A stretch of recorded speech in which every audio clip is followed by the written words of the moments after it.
Salut les petits potes, j'espère que vous allez bien. Aujourd'hui, on se retrouve pour un seul thread d'horreur, mais pas n'importe lequel. Il nous vient d'un abonné et vous allez voir que ça vaut le détour. Avant qu'on commence, j'espère que vous avez passé un très bon Noël. N'hésitez pas à me dire ce que vous avez reçu comme cadeau ou mangé à Noël. Moi, je vous ai montré la petite bûche sur Instagram. J'ai pris une petite pause YouTube de 4-5 jours et ça m'a fait du bien, même si j'ai pas chômé en vrai. Bref, j'espère que vous passerez un bon réveillon et je vous souhaite par avance une bonne année 2022. Allez, on va commencer, donc si t'es pas abonné, je t'invite à le faire et à activer la petite cloche. Si tu veux me soutenir, c'est vraiment très simple, le petit pouce bleu. Allez, prends ton meilleur chocolat chaud et installe-toi confortablement.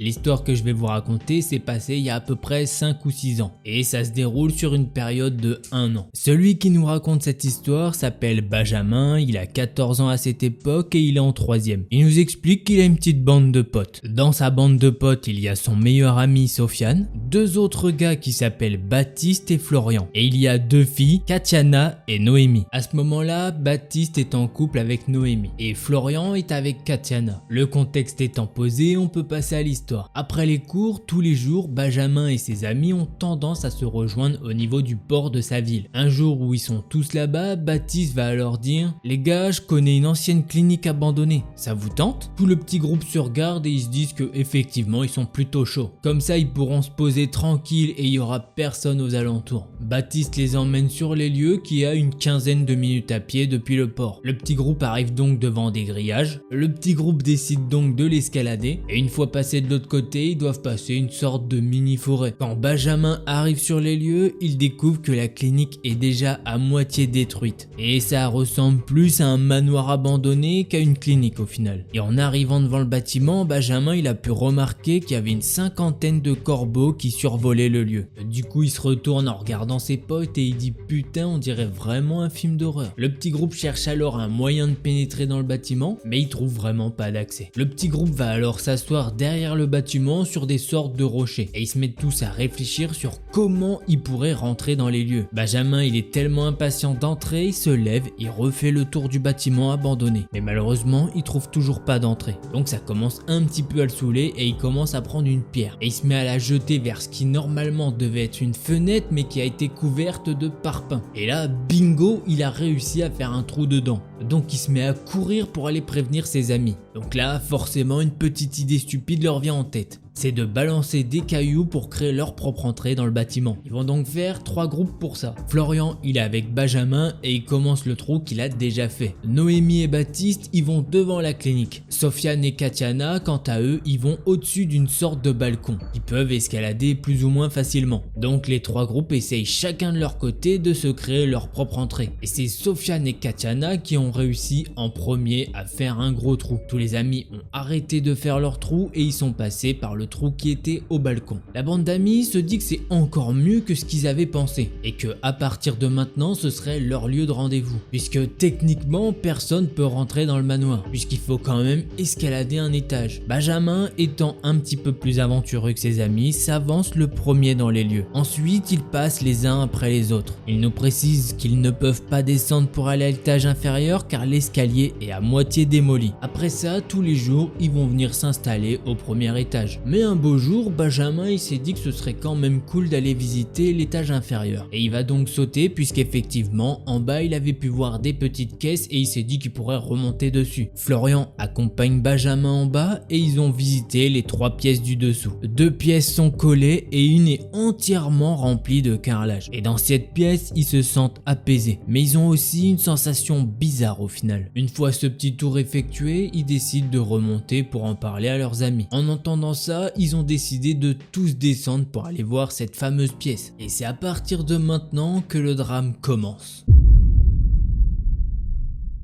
À partir de maintenant, Benjamin nous dit qu'ils ont créé une issue en bas pour que ce soit plus simple d'accès pour les filles et pour eux aussi au final. Enfin bref, les jours passent et tout se passe bien. Ils viennent donc se poser dans cette fameuse pièce qui est plus sombre que les autres, mais où ils se sentent très bien. Un jour, Benjamin est seul avec Sofiane dans cette fameuse salle et il décide de prendre quelques photos de la salle. Et ensuite, il va regarder les photos qu'il a prises sur son téléphone. Sur l'une des photos, Benjamin va alors voir un visage. Sur le coup, il comprend pas vraiment et il décide d'aller voir Sofiane pour lui montrer. Mais il remarque que Sofiane a la tête dans ses bras. Puis d'un coup, il prend le téléphone de Benjamin et il regarde les photos. Il se lève et il tourne en rond dans la pièce en chantant « Promenons-nous dans les bois ». Pendant que le loup n'y est pas. Juste après ça, Sofiane il va s'arrêter net et il va s'asseoir à côté de Benjamin. Et il va directement remettre sa tête dans ses bras. Là, Benjamin il comprend pas trop. Et il se dit qu'il doit sans doute être fatigué, donc il le laisse tranquille. Il décide donc d'aller voir le reste de ses amis un petit peu à l'écart car les couples veulent un petit peu d'intimité. Un quart d'heure s'écoule et Benjamin voit le temps passer. Et il décide d'aller réveiller Sofiane pour ne pas qu'il loupe leur bus. Benjamin arrive devant Sofiane et il lui dit « Faut qu'on y aille ». Et Sofiane il lui dit d'un ton très sec « Vas-y laisse-moi ». Là Benjamin il est étonné qu'il lui parle comme ça et il repart se balader en se disant qu'il va encore lui laisser un petit peu de temps pour se reposer car il doit vraiment être fatigué. Benjamin revient donc 15 minutes plus tard pour lui dire que ça y est là faut vraiment partir. Et cette fois-ci Sofiane va lui répondre encore plus sèchement. Benjamin il est d'autant plus choqué, il se dit mais c'est pas du tout le comportement de Sofiane. Il va donc aller voir le reste du groupe pour leur en parler. Les amis vont alors lui proposer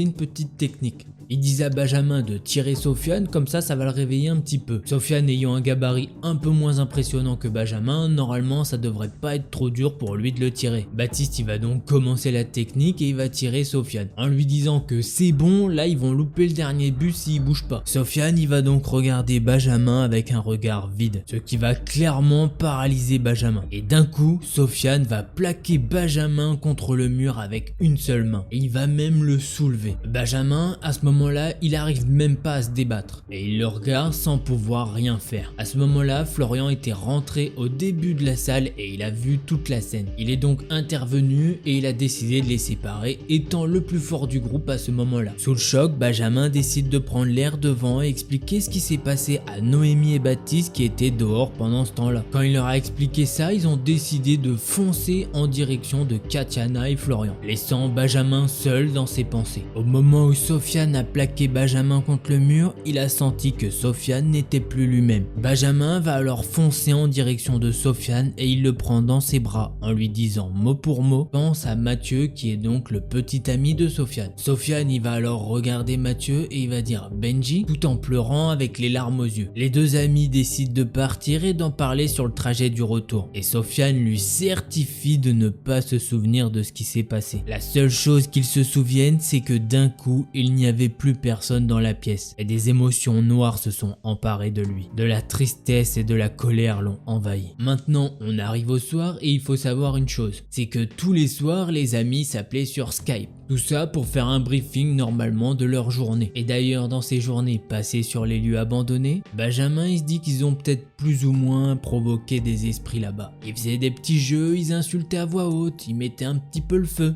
Bref, vous voyez le genre. Revenons à l'appel Skype. Sofiane, lors d'un appel sans caméra, s'est mis à changer de comportement encore une fois. Et ce qui va suivre est vraiment bizarre. Sofiane leur a proposé de jouer à un petit jeu, qu'ils vont tous lever leurs mains en l'air et que à chaque fois qu'ils diraient quelque chose qu'ils ont déjà fait, ils devraient baisser un doigt. Benjamin il se dit qu'il n'y a pas de caméra, du coup il décide de pas lever sa main. Sofiane va alors dire à Benjamin qu'il a pas levé la main. Là vous vous dites sûrement que c'est un coup de chance. Sofiane va alors commencer à dire « Avez-vous déjà insulté un esprit ?» Benjamin baisse un doigt et rien ne se passe. Sofiane reprend avec une deuxième question. Avez-vous déjà fait un feu? Benjamin baisse alors un second doigt. Sofiane va alors dire, tu peux relever ton doigt Benjamin. Tu as juste regardé le feu se faire, mais tu as nullement fait de feu. Benjamin, il est étonné et il comprend que c'est de moins en moins un jeu marrant. Bref, les jours passent et Benjamin et ses amis continuent d'aller dans ce manoir. Sofiane a retrouvé un comportement normal, mais depuis quelque temps, toute la bande de potes a l'impression l'impression d'oublier quelque chose d'important à chaque fois qu'ils partent. Et donc ils finissent toujours par revenir. Ils ont même fini par passer des nuits à l'intérieur du manoir. Ils ont ramené des draps, des oreillers pour passer la nuit. Le soleil tombe et vient la nuit. Les amis entendent des murmures, mais Benjamin ne voit jamais rien. Généralement, Benjamin et Sofiane font nuit blanche pour plus ou moins veiller sur les autres. Un autre jour, ils ont décidé d'aller à Intermarché qui se trouve à 3 minutes de l'endroit à tout casser. Benjamin, Sofiane et Noémie sont partis chercher des bonbons. Les trois amis arrivent dans le magasin quand d'un coup, ils reçoivent un appel de Katiana et de Florian, leur disant qu'il faut revenir au plus vite car Baptiste a changé de comportement. Benjamin il regarde ses amis et il leur dit qu'il va aller courir au manoir. Et il leur explique que Baptiste a apparemment changé de comportement. Benjamin tape son meilleur sprint pour rejoindre le manoir. Et malheureusement, à cette période de sa vie, Benjamin commence à faire de l'asthme. Donc il arrive tout essoufflé. Et quand il arrive sur les lieux, Baptiste le regarde caché derrière une pierre. Katiana et Florian sont un petit peu plus loin. Puis d'un coup, Baptiste va demander à Benjamin si c'est un Français ou un Allemand.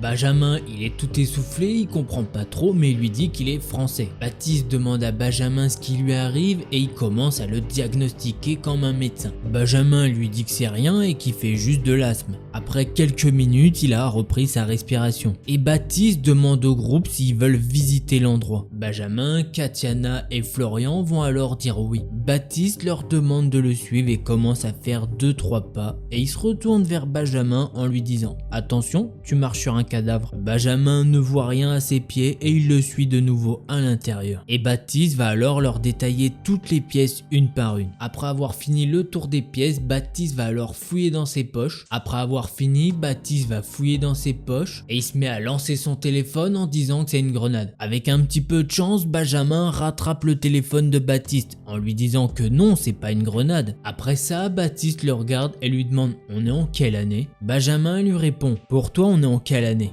Baptiste lui répond alors « On est en 1943 ». À ce moment-là, Benjamin il le regarde avec des gros yeux. Et il sait pas quoi faire. Jusqu'à ce moment-là, il se dit qu'il y a un esprit qui possède le corps de son ami. Benjamin va alors lui demander son prénom et Baptiste va répondre Jean-François Xavier. Après ça, la seule chose que Benjamin a trouvé à dire, c'est qu'on était en 2015. En entendant ça, Baptiste est comme tombé dans les pommes. Et en tombant, sa tête a cogné contre le carrelage. Malheureusement, Benjamin a pas été assez rapide pour le retenir. Quasiment au même moment, le reste du groupe est arrivé. Baptiste a alors mis 5 bonnes minutes à se réveiller. Et pareil comme Sofiane, il s'est mis à pleurer à chaudes larmes. Suite à ça, ils ont continué à y aller. Par la suite, ils ont même appris que l'esprit qui prenait possession de Sofiane s'appelait Anaël et qu'elle était là pour les protéger de quelque chose de très mauvais. Puis un jour, Benjamin a crié une phrase totalement stupide. « Anaël, je veux me marier avec toi !» Puis les jours passent et il continue de discuter avec l'esprit qui prend le contrôle de Sofiane. Et à un moment, Benjamin lui demande pourquoi il ne peut pas prendre la place de Sofiane. Et Anaël, l'esprit, lui répond qu'il a une âme trop pure et que c'est impossible pour elle. Un soir, en rentrant, Benjamin décide d'appeler 2 autres amis à lui sur Skype avec cette fois-ci la caméra allumée. Et Benjamin leur explique ce qui se passe dans ce fameux manoir. Il y a Brandon qui vit dans le sud de la France, Kathleen dans le nord et Benjamin, quant à lui, il vit en Bretagne. Brandon est très cartésien et il ne croit pas du tout à ces choses-là. Quand d'un coup, devant la cam, il se met à avoir un comportement bizarre. Il commence à déplacer ses meubles d'un coup et dans sa chambre, les lumières font que clignoter. Kathleen leur dit qu'elle va aller se coucher dans pas trop longtemps car il se fait tard. Elle leur dit qu'elle va aller aux toilettes juste avant de dormir. Brandon va alors lui dire une phrase bizarre. « Je sais que ta lumière du couloir devant tes toilettes ne fonctionne plus. » Là, Kathleen elle se met à faire une tête étonnée. Benjamin lui demande si c'est vrai et effectivement, la lumière devant ses toilettes ne fonctionne plus. On passe maintenant au mois d'octobre à Halloween. Les amis ont décidé de dormir au manoir et ils vont préparer un feu, le lit et ils ont tout ce qu'il faut. Ils ont de la nourriture, des lampes torches. La soirée se passe super bien et ils sont sur le point d'aller se coucher. Ça fait à peu près 2 heures qu'ils ils ont pas alimenté le feu, du coup il reste plus que des petites braises. Benjamin sort alors une autre phrase. Satan, si tu es là, rallume la flamme. Là, le feu va se rallumer vivement. L'un de ses potes va se lever et va directement aller éteindre le feu. Tout ça en lui disant qu'il faut pas jouer à ces conneries là. Quelques jours après ça, ils vont revenir au manoir pour fêter l'anniversaire de Katiana. Ils ont acheté quelques petites bougies pour éclairer les lieux. Et à ce moment-là, il y a que Benjamin et Sofiane sur les lieux. Et ils peuvent entendre comme une porte de placard qui claque. Sauf que dans les lieux, il n'y a aucun meuble. Du coup, ils se regardent en mode c'est quoi ce bruit? Puis bon, ils se disent qu'avec tout ce qui vivent dans ces lieux, bon bah c'est pas plus choquant que ça au final. Ils reviennent un petit peu plus tard avec un autre groupe. Quand une de ses amies lui dit qu'elle voit un miroir sur le mur. Benjamin et le reste du groupe lui disent que non, c'est pas possible, il y en a pas. Et la fille va alors décrire ce miroir. Et elle dit même qu'elle peut voir une autre tête dans ce miroir. Bref, après quelques temps, Katiana et Florian ont décidé de rompre. Quelques temps après, Benjamin et Katiana se sont mis ensemble pendant une durée d'1 an. Et des choses étranges se sont passées entre eux. Un jour, alors que Benjamin est puni de sortie, il reçoit un appel de Katiana lui disant que Sofiane